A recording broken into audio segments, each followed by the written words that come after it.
Hi, I'm Michael Roche from Vermont Arborists, and today I want to talk to you about tree identification, and it's what I would call Tree ID 101. This is just the basics, okay? So when it comes to tree identification, I want you to remember, for starters, just one word, and that word is MAD, M-A-D. And what does MAD stand for? MAD stands for maple, ash, and dogwood. Maple, ash, and dogwood all have what's called opposite branching. So here's a maple tree, and you see how the branches are opposite each other? And here's an ash tree branch, and that is also opposite each other, okay? So there it is. There's the maple again. All the branches are opposite each other. Whereas on, say, an oak, they're alternate. One here, one here, one here, one here. Some people say it's whorled. Okay, you can also say it's whorled. Doesn't really matter.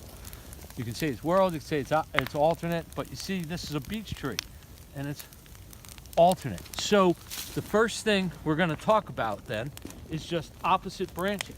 MAD, maple, ash, dogwood. So when you're going out and you're walking in the woods, and there's the woods, for a lot of people look at that and they just say everything's gray. It's different versions of gray. And they have no idea what a tree is. Well, if you get to a tree and you say to yourself, oh look, here is an opposite tree. It has to be a maple, ash, or dogwood. Well, if it's bigger than a school bus, it's not a dogwood. That leaves maple and ash. And if you look at this, here is a sugar maple. And you might say, well, it's not opposite, because there's not everything is opposite. Well, don't make quick judgments here. You know how quick judgments can sometimes get you in trouble in life? Well, don't do that here, okay? Because instead, you have a branch that was here, it just happened to break off. Same thing here, it happened to break off. See a little stub there? So it is opposite, all right? So then, what is the difference if you got an opposite branch tree and it's bigger than a school bus? It has to be a maple or an ash. So what's the difference between a maple and an ash? Well, the only thing you got left here, and this is the only hard thing you got to remember out of this whole talk, is that ash have fat, stubby buds, okay? See that fat, stubby bud? Okay? And they're rather large. Whereas this one here is a red maple, and it's smaller and a little bit pointy, but not too pointy. And sugar maple here is very pointy, but neither of them are nearly as big as an ash tree. So if you have an opposite branching tree and you have and it's bigger than a school bus, it's not a dogwood. Then if it's got fat, stubby buds, that makes it an ash. And if it's not fat, stubby buds, that means it has to be a maple. And that makes that real easy.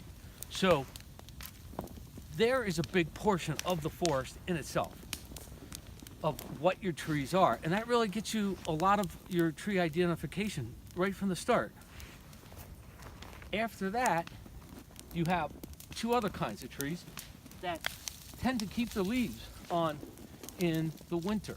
And this one is a beech and this one is an oak.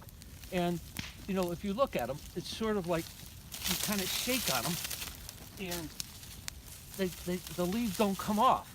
And it's sort of like a bad relationship, where it just sort of continues to cling, and no matter how hard you shake, it really takes a lot to kind of get loose from that. So if you're wondering like what it is, what it could be, just think of the beech or the oak as like a bad relationship, and that gets you your another group of trees. And believe it or not, oak and beech are in the same family, which is the beech family. So you have species, genus, and then family. And in the family is beech and oak together. Maple is not in their family.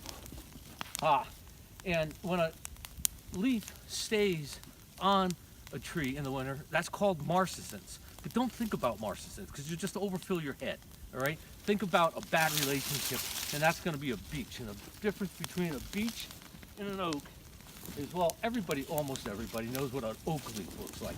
See, look at that oak leaf. It's big, and it's fat, and it's got deep lobes to it, okay? Whereas a beech leaf is more of a elliptical in shape. So they're very different, and it's easy to detect the difference.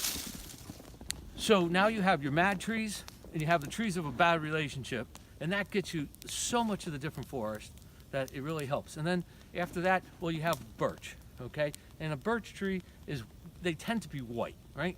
There's yellow birch that's out there, but you don't see a whole lot of them. Let's not worry about it.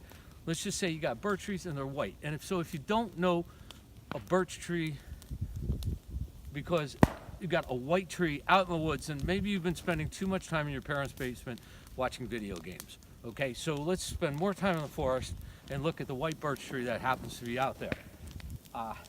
And the rest of the way it goes is that you have your mad trees and you have your Marston's trees, or the bad relationship trees, and those tend to cling, right? Oak and beech, they tend to cling, okay? The other ones are the mad trees, maple, ash, and dogwood. That's it for now.